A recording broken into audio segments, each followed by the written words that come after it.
So thank you all for joining.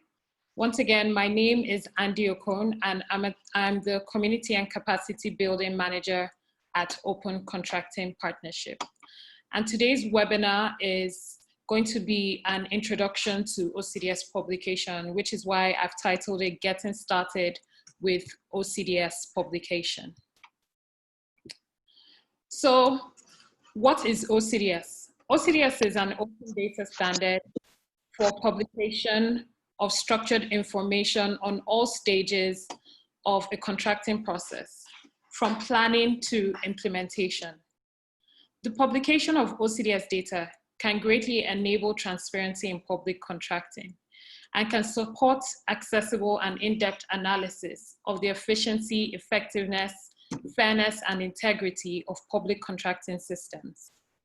OCDS was designed with a focus on public procurement of goods, works, and services, but can be extended for use in other contexts. Extensions for public-private partnership, PPPs, and extractive concessions are under development. So to get started with this webinar, I will talk through some of the key things we're going to be focusing on in this webinar. And I think now will be a good time to let you all know that this webinar will be recorded and will be shared on our YouTube channel at the end of this session. So when you want to get started with OCDS publication, some of the key things you need to think about are the key users and use cases for your OCDS project. And then you need to identify the data and the documents that you will publish from your contracting process.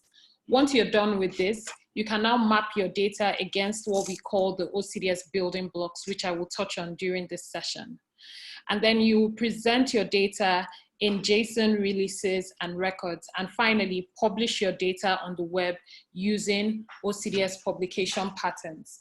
And one of the most important steps at the end of publication, because that's not the end of your OCDS journey, is now ensuring and encouraging that people make use of the data that you have published.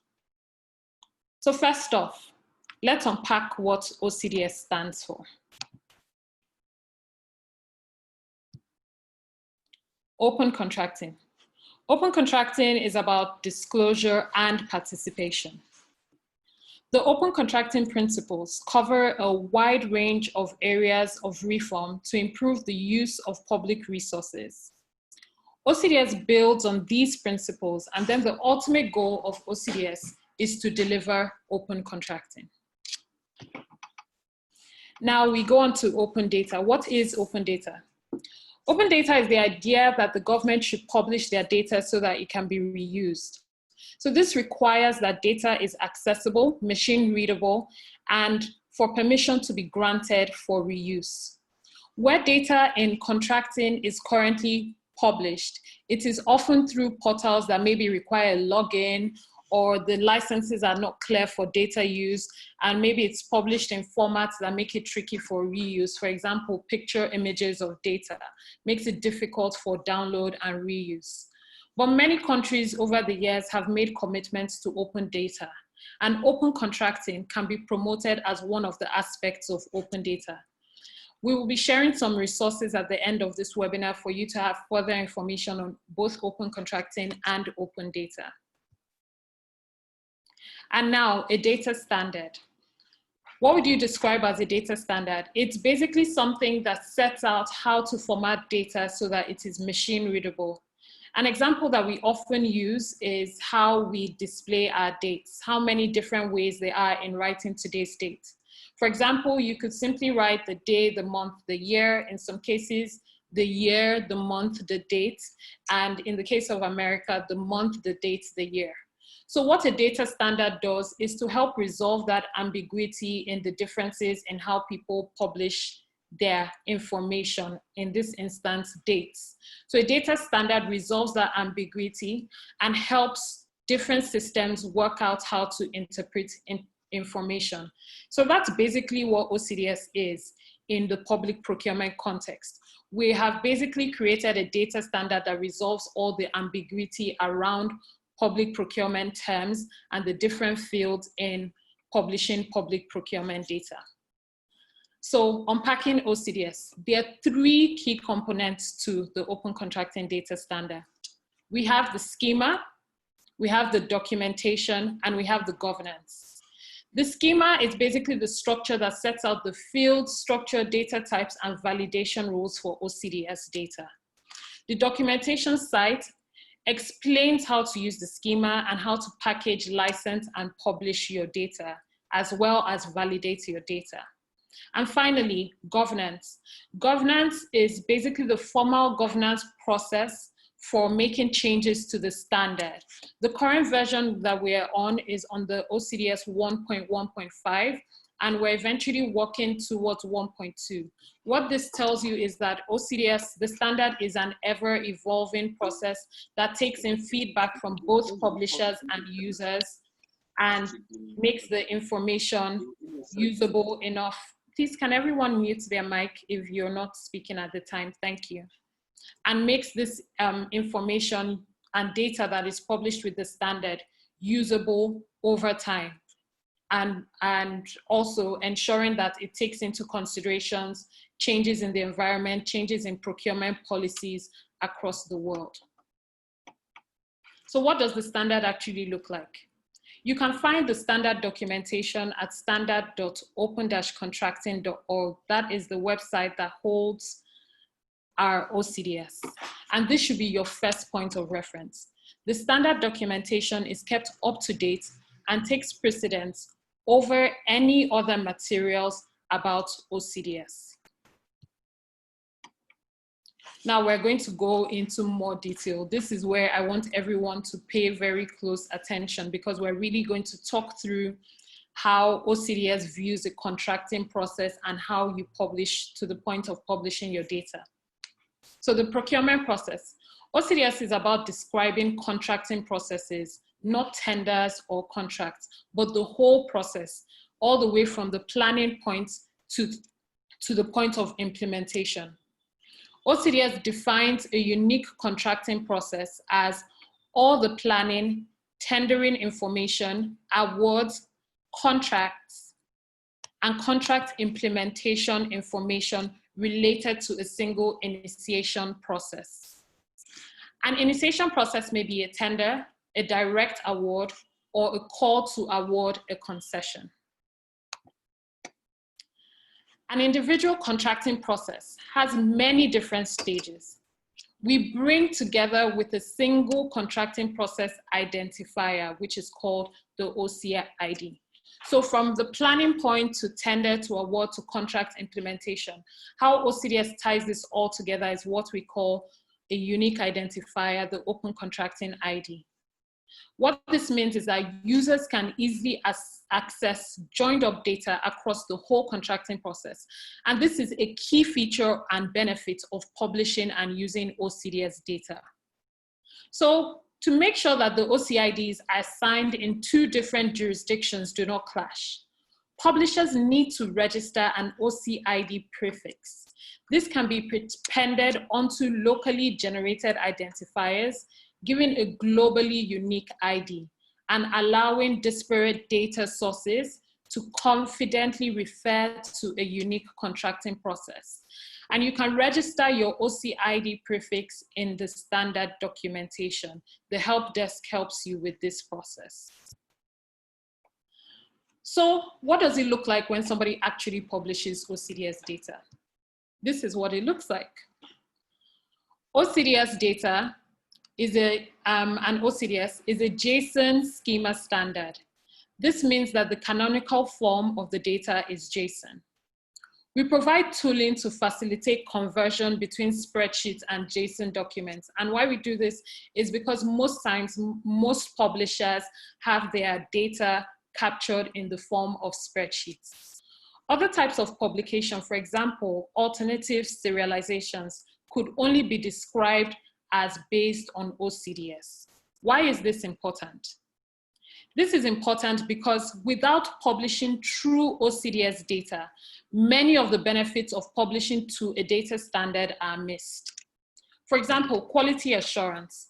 OCDS data means that automated checks of are ensured that published data is in a correct structure and format and contains the required fields. Because OCDS has some required fields, but not all the fields in OCDS are required.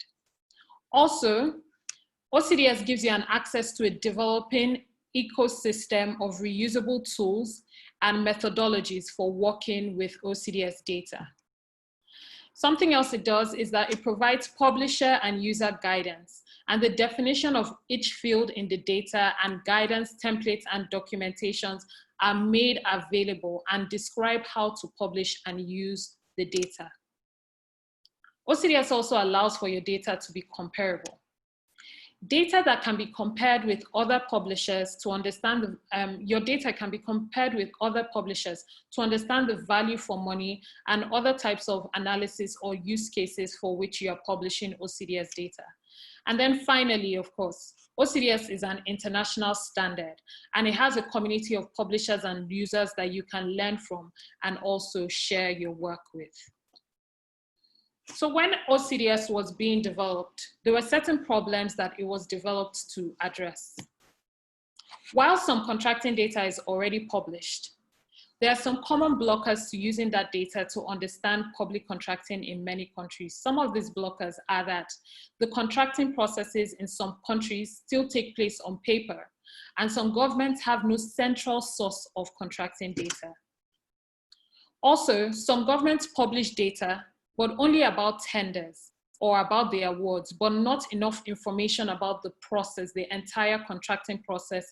And very few governments actually even publish data on the implementation process, on the implementation stage. Also, in many countries, linking data between tenders and awards is difficult, and harder still to join up planning and implementation data. Another problem that OCDS addresses is the meaning of fields. Generally, the meaning of fields in published data is unclear. For example, do values that relate to, how do you differentiate between values that relate to the tender and values that may relate to the award? And where are companies' numbers drawn from? So all the different unique identifiers that guide a contracting process are what help you link the data and also understand the meaning of certain fields in the OCDS. Finally, one of the biggest problems that OCDS addressed was that OCDS helps address data that was published typically based on only what was available or historic paper notices, rather than what users of contracting data need. Because of the feedback loops that we have in the OCDS, you are able to actually address the needs of your user and not just publishing data simply because you want to publish data, but data that is actually going to be useful. And now I'm guessing your next question will be, how does OCDS actually address these problems? So OCDS is about connecting up, like I mentioned, it's about connecting up data publishers and data users to create feedback, ultimately resulting in positive change in public contracting. Governments might tend to focus on a specific problem or use case when deciding what contracting data to publish or how to publish it. So what OCDS does is that it tries to address a broad range of problems and user needs, and it does the thinking for the government in terms of how to structure and publish data in a way that encourages use and provides a set of recommended information to disclose across the whole contracting process. So it's not just about the structure and content of the data standard though. Through supporting governments to publish OCDS, we promote engagement with users, feedback loops, and iterative development to ensure contracting data is useful, reusable, and actually in use. So now that we've spoken a lot about OCDS and its use, this is a point that you need to know about your open contracting data, the uses of OCDS. So regardless of what use case is important to you, OCDS was designed to meet a broad spectrum of user needs, including understanding value for money. Achieving better value for money in new contracts and understanding the value achieved in previous contracts is one of the things a lot of publishers have come to us saying that they hope that OCDS can answer or address for them. Another popular use case for OCDS is for detecting fraud and corruption. OCDS data can be used to scrutinize procurement documents and data for red flags that might indicate public monies are being misused. This tends to be a very important use case for CSOs as well as journalists. And then for the private sector, we find that private sector is very interested in using OCDS data in competing for contracts. How? OCDS data can be used by private firms to understand the potential pipeline of procurement opportunities, and more competition obviously results in better value for money for the government too. And finally, monitoring service delivery. Monitoring groups want to ensure that public contracting delivers value to citizens in terms of the quality of goods, works, and services provided. And OCDS data can be used to join up data on budgets, contracts, and implementation. In more recent time, we have also explored a fifth use case that a lot of government agencies, government procurement agencies have spoken to us about, which is improving their internal efficiencies. But you can see in many different ways that a lot of these use cases might be important to you, but there has to be one that is most important to you because each use case actually has different needs. So it's important to note different data needs. It's important to note that each use case has different data needs, and therefore different types of data and documents should be considered for publication. That being said, not every publisher should aim to publish everything, as the standard is permissive with only a few required fields. And we encourage partners to publish information in accordance with the objectives of their reforms. In many cases, publication is iterative, with more information added as it becomes feasible both legally and technically. Even though each use case has different data needs, the following features are essential to get the benefits of OCDS. As I've mentioned over and over again, having a unique identifier. For example, organization identifiers are important to know who is involved in each contracting process. That's from the buyer to the contractor to the winning vendor. That's what some of the things that the unique identifier answers. And then also a globally unique OCID for the contracting process. This can be used to join up information published at different stages of a contracting process and is unique across the whole universe of OCDS publishers. Then OCDS prefixes. These prefixes are randomly generated lowercase alphanumeric strings. A unique prefix is assigned to each OCDS publisher to make sure that they are globally unique across all publishers. Currently, publishers register prefixes with the OCDS Help Desk purely with the aim of keeping it easy for publishers to obtain a unique prefix and to keep a single centralized repository of all prefixes. And they are all randomly generated. So these registered prefixes are DOM identifiers, meaning that they are not intended to carry any semantics, and their sole purpose is to turn internal identifiers into globally unique identifiers, which can be cross-referenced between systems. And finally, code lists. Code lists are suggested or mandatory codes for certain OCDS fields. Oftentimes, local value for certain fields need to be mapped to OCDS code lists to ensure interoperability and consistency of data across different publishers. The OCDS Help Desk provides a technical assessment template to guide you through this process. And this can be used to identify the different systems involved in managing data on each stage of your contracting process. Now, I talked about a technical template, a template that the OCDS Help Desk can support you with. And now I want to talk about some details in that template. In mapping your OCDS data or using OCDS data, you'll encounter a number of common data structures. So I'm going to talk you through very quickly some of these structures to give you an overview and an idea of what you should be thinking about when you want to get publishing OCDS data. It's at the point you get in touch with the help desk that you'll delve in even deeper than this. But this is just basic knowledge for you to have about OCDS data. The OCDS schema. So a schema is a Greek term that refers to how things are done. And the OCDS schema sets out the rules for the way things are done in the Open Contracting Data Standard. It's basically a language that provides rules for how the JSON schema should appear. The OCDS schema defines the standard, and wherever possible, we try to generate all other materials and documentation from the schema. If we ever find a discrepancy between the schema and any other information about OCDS, the schema takes precedence.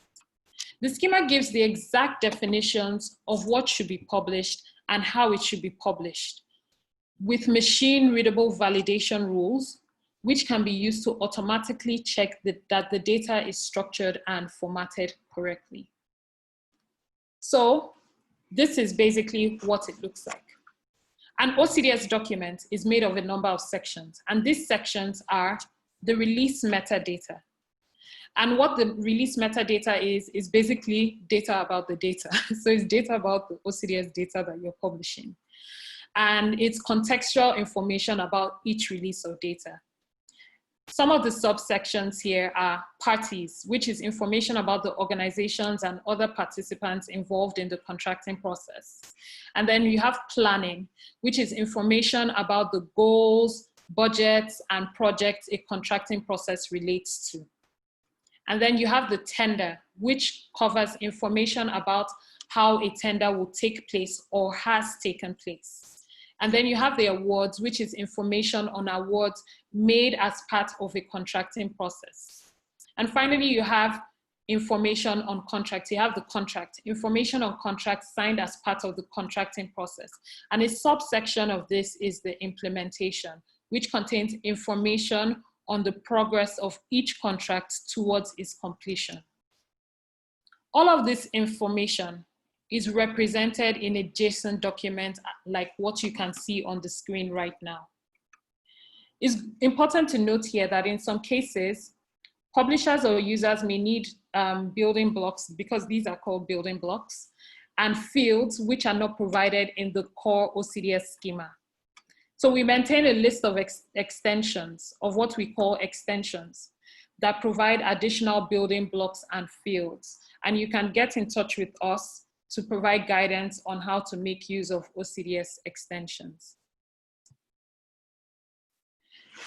So there are two kinds of OCDS documents. We have releases and we have records.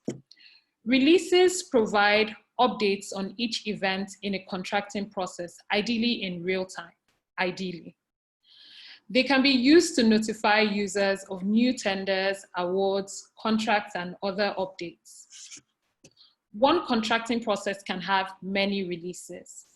And then we also have what we call records. Records are basically an aggregate of all the releases available for a contracting process at a given time. And there ought to be only one record per contracting process. So what I have on the screen now is what we call the release and records model. Tracking changes over time is important for users of contracting data. So publishers are encouraged to publish data in near real time and provide a change history. The OCDS release and records model describes how to do this. Releases and records are the two JSON document formats supported by OCDS. Consider a timeline of a contracting process. OCDS, like I mentioned earlier, identifies 5 main stages, but there can be many little events that happen within each stage. And this image on the screen right now basically shows you an example of a timeline of a contracting process and some of the events that could possibly happen along the way in the contracting process. And these different events can be marked or taken into consideration using releases. There are major events that mark the progress from one stage to another, like an award notice. Smaller events that take place within a stage, like a deadline extension for bidding, is also documented within OCDS. In OCDS, all changes are disclosed using releases. Like I mentioned earlier, releases are JSON documents published each time there's an update in the process. And releases are immutable, meaning that they are not changeable. Each change is documented in a new release. So if there's an extension of the deadline of a bid document, a release is published for that. And if it gets further extended, you don't update the existing release you have. You actually create a whole new release. So like I said, each change is documented in a new release rather than by updating an existing one. And then the collection of releases for a particular process is now what makes up the change history of that particular contracting process. And then you have records. Records are JSON documents that act as an index of releases for a single contracting process. So think of a record as a giant file that you just keep putting all your different releases into. So while releases are never updated, records are updated each time there is a change. So for every single time that there is a new release, a record is updated. And a record is updated by adding a new release to this index. Records can also contain what we call a compiled release, which uses the same structure as an OCDS release, and it represents the latest stage of each field in your OCDS data. A versioned release is one that contains a history of changes for each individual field. And these structures are designed to help users access the following: the current stage of the contracting process and the detailed history of changes for individual fields. So in accounting terms, releases are analogous to individual transactions in an account. So think of a record as representing the ledger of all the transactions that you've made and a closing balance. And then the ledger is the releases list and the closing balance is the compiled release. Next, we have what we call publication patterns. When publishing release and records, they need to be provided with a release package or record package. And these act as envelopes for the data. So all the data that you've published is now finally put into like one big envelope. And a package provides information on where the data can be accessed, a URI, the publisher of the data, the date of publication, the license the data is provided under, and links to a publication policy and further documentation. A package can contain one or more releases or records. You can explore the release package and record package schemas in our standard documentation to know how to pack up your data. But these are some of the things you're encouraged to do when you're packing up your data as bulk or individual files.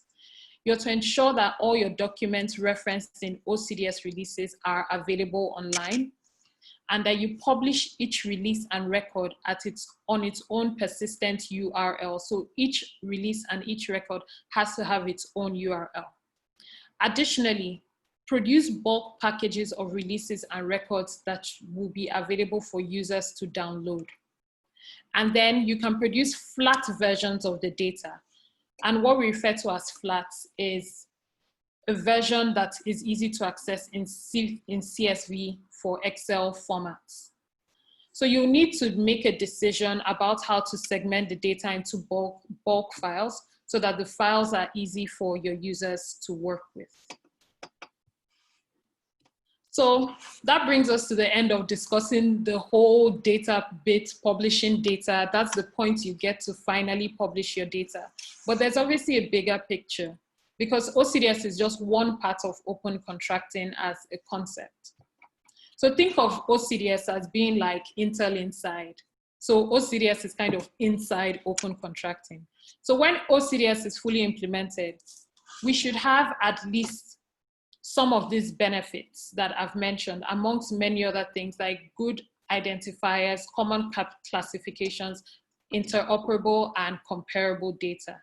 Because what OCDS has done has helped you join up data across the whole contracting process and give you data that could actually support multiple use cases and give a clear meaning to each field in your data.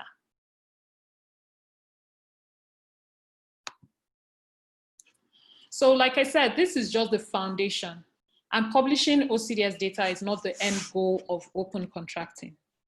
OCDS is basically a means to an end. It's a tool to help achieve the aims of open contracting, but is not the be all and end all of open contracting.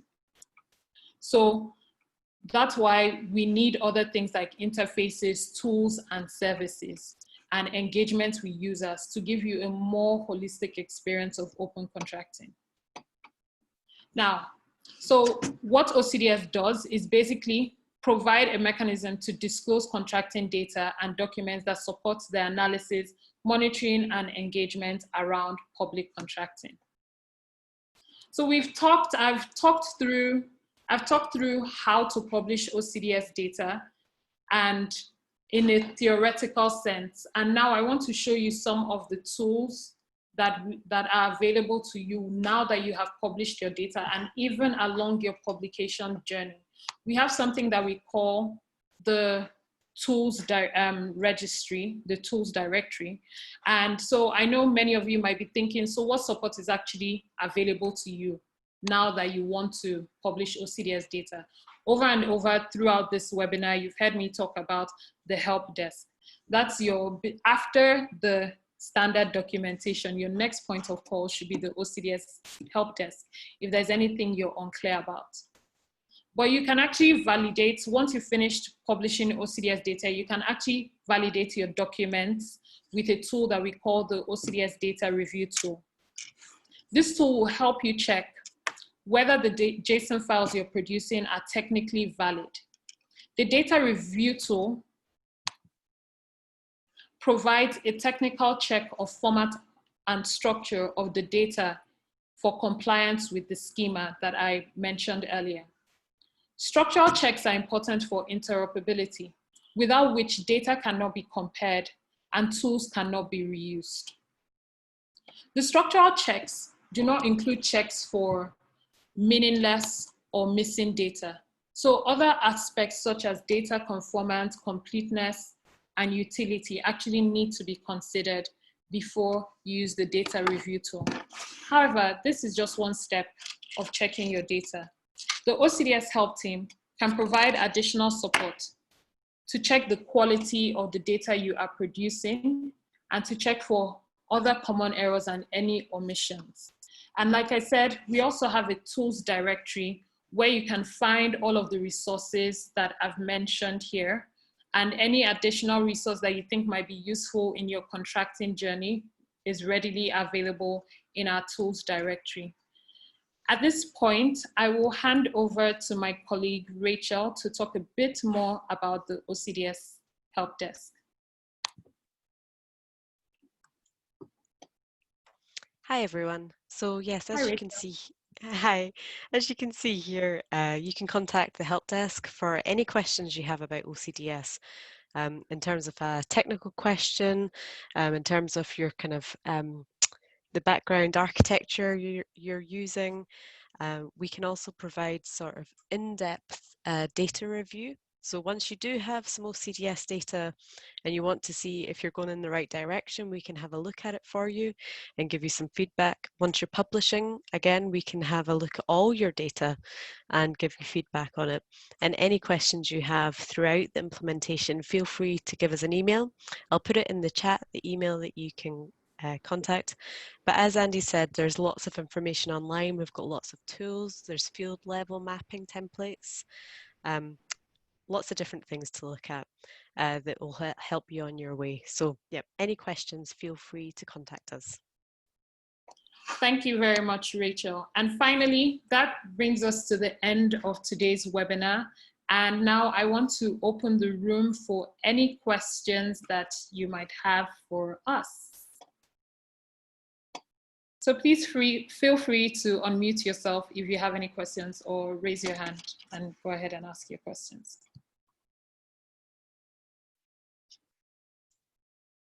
I think there's one question in the chat about the difference between a release and a record. Do you want me to answer that, Andy? Yes, I'll be happy if you could help with that. I've done a lot of talking today. So yes, so I think Andy went over this in her slides, but essentially a record will hold all the releases. So if you've created a tender that you're putting out, you'll have a release. If you then award that contract, you might release the award data. And also when the contract's actually being created, you might release information about that. And all of those we would see as releases. And that's great. Some publishers only publish releases and never actually get to having records just because of how their data is. But a record would hold all the releases. So it can also have a compiled release. So it might have one release which is just all the most up-to-date data. So hopefully that answers it. It is a confusing kind of distinction, but again, on the Schema website, it should hopefully make more sense when you look at actually what's contained. Also, just to say, in terms of technically, a record will have an array in it, which will have all the releases in there. So hopefully that answers that question. Yes. Hi, Ayo, I think. Yeah, my name is Aya. Thank you.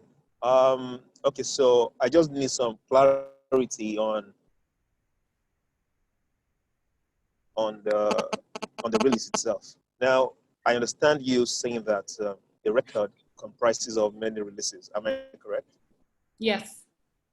Okay, so if that is the case, so you also drew a scenario where every time you publish a tender, that is a release. If you publish maybe a notice, that's a release. So does that mean that a release, according to the OCDS schema, does not have a definitive structure? So what would, I don't know if this answers your question exactly, but what would link them all together would be the OCID. So if you have one contracting process, it will share the same OCID. So say it's, a contract to buy community bikes or something like that. Everything to do with that will have one OCID, and that's what ties it all together, and then they can create the record. I see. Okay. Yes. That's clear. All right. Thank you. I hope that answers your question, Ayo. I can see Okay, that's great. Thank you. I can see some other questions in the chat section. Someone has asked if we'll provide the slides to participants. Yes, we have the email addresses you registered with. So this will be sent to you, and it will also be published on the Open Contracting website. And we will also have a recording up on our YouTube channel that you can reference. Another question that Jessica has asked is if the OCDS schema can be used for opening up budgets. Jessica, could you unmute yourself and clarify what you mean by opening up budgets?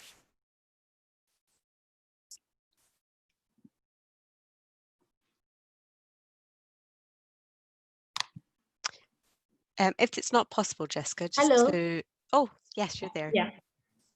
The question is because the contracting bit comes after the budgeting process. Yeah. And in many governments, people do not have a system where all the information that has been agreed upon with the public is actually documented and available online, in some format. And so, given the schema is a language, that gives certain documentation and wherever, at least has it been used at all to capture information from a budgeting process in terms of what was agreed, what were the interests, because now it's like the first part of the journey before the actual contracting process starts. Yep. So that would come under planning the planning section of OCDS, and the Yeah. core OCDS has a budget amount field that captures the total value of the budget, but we also have an extension, and this is where extensions come into play, which we have an extension called budget breakdown, which allows more information to be captured. So I'll put a link to that in the chat. I'll also put a link to the extension explorer, which shows all the different extensions that are available. But also for that type of question, feel free to email us the details of what you're trying to capture. OCDS doesn't capture all data, but if it's helpful for you to have it, we can look at ways that can and how you can model it to OCDS. But I'll put in the links now. Thank you. Okay. Thank you. All right, thank you. Do we have any other questions?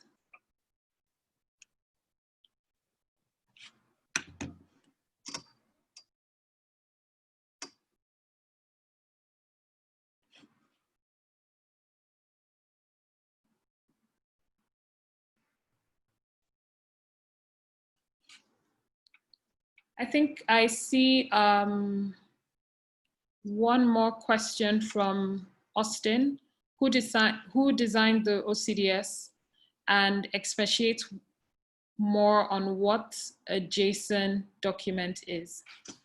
So the OCDS was designed by a group of, would I describe it as practitioners, people that are were already a part of open contracting and sought a way to create a standard that would bring all open contracting fields and resources together in a structured format that can be usable, that can be reusable. So it wasn't one person's thinking, it was a concerted effort, and you can find more detail on the development of the standard and the design in the governance, in our governance document.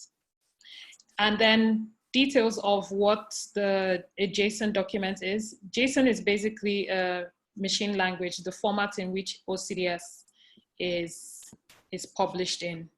I had an example, I don't know at what point you joined in during our session, but I had a picture representation of what a JSON document looks like. Or a JSON format rather, not JSON document, JSON format looks like.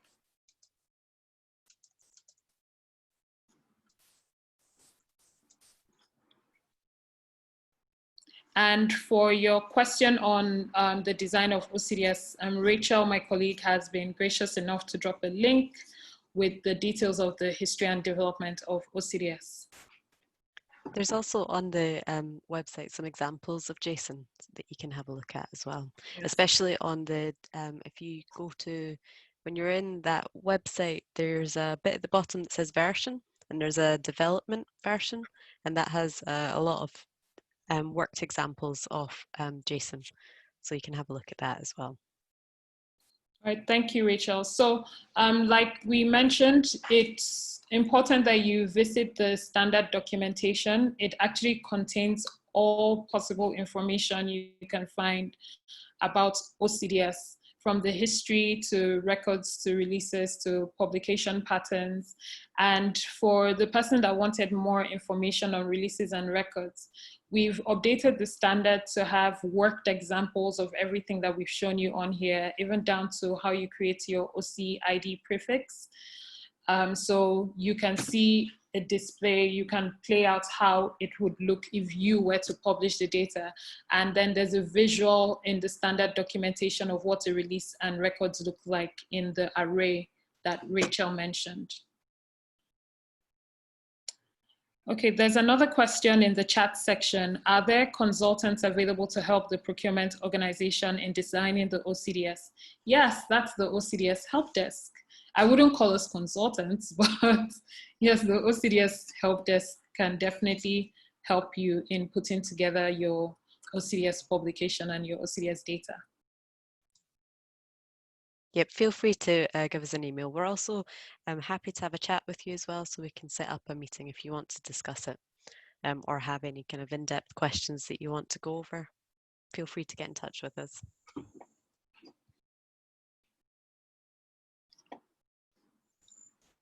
All right, does anybody else have any questions? Yes, please. Okay, Please, Ayo, go ahead. Yeah, thank you. I've studied the OCDS schema, and I noticed that at the root of it, you have a package. So, which essentially means that within a package, you could have several releases. I hope I'm correct. Yes. A package actually contains both releases and records. So think of a package having releases and records also contain releases. Okay, so I think that is where I always get confused, because Okay. when I look at the schema, I don't see anything like records right there. So what I see is I have package at the roots, then I have releases, then I have parties, I have tenders, I have all of the other things. But I don't see records, and that was why I asked what the difference would be between a release and a record, because in the schema in itself, I don't see anything like record. I'll put a link in the chat to records to the schema. So basically, if you think about it, that you have your record package schema, which has some metadata, but it also has a release array. And so then the release array will then revert to the release package schema, if that makes sense. I'll put a link in, but we also have on this development copy of OCDS, again, there's some examples where you can see what the data would actually look like, but I'll put in the link.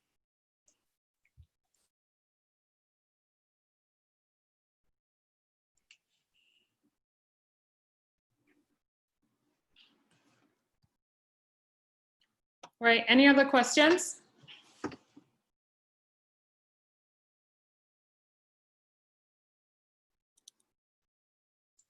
Also, just to say, if any questions come up after this, or you think of one after this call, then again, feel free to send us an email and ask them, and we can try and help as much as we can.